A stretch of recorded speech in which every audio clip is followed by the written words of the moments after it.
Nagaa waaqayyo gooftaa isiniif haa ta'u. Maatii koo kan taatanii Warqee Beauty Channel jala kan jirtani marti keessanuu nagaa fayyaa keessan miti. Gooftaan inni nagaa nuu laate galata isaa haa fudhatu. Tole gaabboloota koo guyyaa har'aa immoo waan isinii qabadhee dhufe akkuma armaan asitti argitani kana shaamboodha jechuudha. Shaamboonis akkaataa itti fayyadama shaamboo fi shaamboowwan duras booddee siin qaba jechuudha. Waan isin jedhu kondiishinarii akkasumallee shaamboon qaba. Kanaaf iyyuu itti fayyadama isaa beekuun akkuma qibaatotaa yeroo miiccannuu fi yeroo miiccannee booddee kan itti fayyadamnu adda baafachuun nurraa eegama jechuudha. Isa kanaafuu wanta narra qabadhee isinii dhufee shaamboo kokonaayitii ooyiliidha. Kokonaayitii ooyilii of keessaallee qaba jechuudha shaamboon kuni. Kanaaf iyyuu shaamboon kun saansilk kokonaayitiidha. Saansilk kokonaayitiidha. Na kokonaayitii irraa kan hojjetame saansilkidha garuu kun shaamboo isaati. Akkasumallee kun immoo kondiishinarii isaati jechuudha. Akkasumallee bifa biraatiin illee kunillee shaamboodha. Kokonaayitii shaamboodha. Isa kanaaf iyyuu ani gaabboloota koo kan na hubachuu qabdanii waan tokko ofii kootti hin fayyadamini akkasiin itti fayyadamtaniin barbaadu jechuudha. Akka qarumatti baqa kun fayyada qarumattiidhaani yookiinis immoo iyyuu abba saxuudhaan isin akka fayyadamtaniin barbaadu waan ofii kootti fayyadamee baay'ee ilaala akkuma isin argitani kana kanallee fixeera jechuudha. Fixeera baay'ee mataa keenya mataa Afrikoota baay'ee bu'aa qabeessadha jechuudha.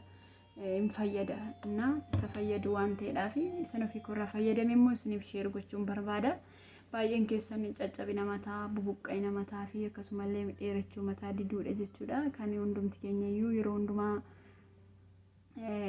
mataa keenya irratti waan gaaffii uumnu jechuudha. Maaliif hin guddatu, maaliif caccabaa, maaliif immoo iyyuu hin dheeratuudha jechuudha. Isa kanaaf iyyuu akkaataa itti fayyadama shaamboo qibaatii yoo barree haala miiccannaa yoo barree guddachuun isaa naaf jechuudha.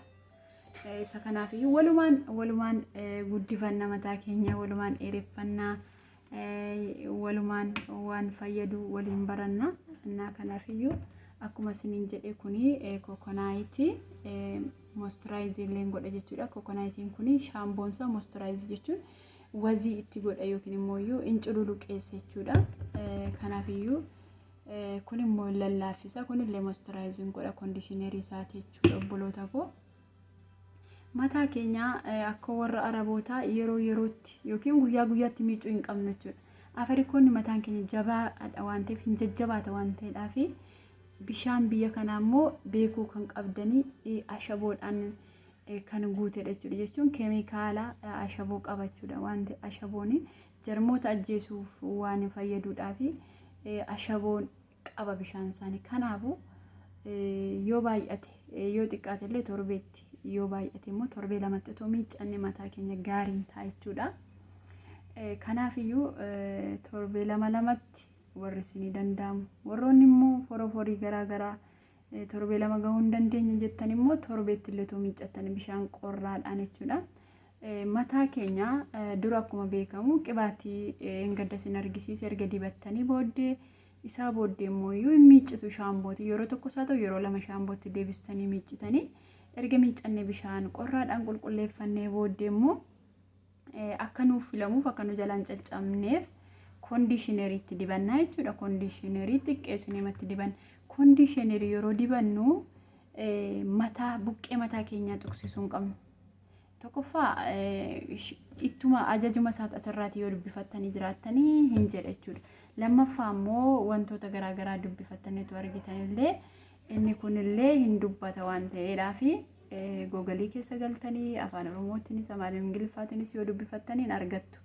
Isa kanaaf qodaan keenya yoo tuqame qodaa keenya jechuun sammuu keenya golgee kan jiru waan ta'eef sammuu keenyarra miidhaa gahaa jedhameetu wanta dubbatamuudhaaf kondiishinarii yeroo dibannu sammuu keenya bira geessisuu osoo dhiisne yookiin qodaa keenya bira geessuu dhiisne gararraa isaa dibannee isaa booddee immoo erga dibannee daqiiqaa 10 geenye booddee immoo mushuxii yookiinis immoo miidoodhaan wanta ittiin filattanii laqlaq godhattanii bareedaa ta'a jechuudha. Kanaaf iyyuu akkasitti yoo fayyadamne bu'aa qabeessanii taana. walumaan waan hundumayyuu annu fayyadu hin baranna walumaan mataa keenya sin guddisiifanna mataa keessan qabdu saamunoota fuulaaf ta'anillee fuula isa kamiif fuula gogaadhaaf akkasumallee fuula wazii qabuudhaaf kan ta'ullee isa kanallee adda baasuun barbaachisaadha. Wantoota bobaa keenya gurraachessanii bobaan nama tokko gurraachee jira maal yoo goone bobaan keenya kun qulqullummaa isaatti foolee kan godhannetti nu turuu danda'allee isa kanallee kiriimii birrii baay'atu hin taane mana keessatti gola keenya keessatti kan argannuuni gara fuulduraatti isiniif hojjechuu nan danda'a waan ta'eedhaaf isin garuu kan isiniif hojjetamuu barbaadu kana nu hojjedhu kanarratti ibsanuu kenni jettanii koomentii jalatti na barreessitanii baay'ee natti tola jechuudha. Dabalatammoo laayikii godha yeroo sagalee kana dhaggeeffachuu galtanii laayikii yoo tuttanii namoota baay'ee biraan gahaa jechuudha. Namoonni baay'ee moo daawwatanii irraas fayyadamu akkasumallee garee kanattillee yookiin gara channelii kanallee dhufanii maatii keenya ta'uudha obboloota koo wanti biraa wanta wal gaafannu qabnu wal guddisuun waa gaarii walii yaaduun bareedaadha jechuudha obboloota koo. Isa kanadha jechuudha hawwiin kun nama kamiifiyyuu kanadha jabaadha sheer godha laayikii godha obboloota keessan sabiskiraayib akka godhan godha. Innis nin jedha afaan koo kan dhageessanii qomoowwan koo kan taatanii biyya Ameerikaa, Awustiraaliyaa, Awurooppaa, Ameerikaa jiraadha iddoo kamii jiraadha baay'een isin jaalladha maatii kanaaf ta'anis nin jedha eebbifamaa.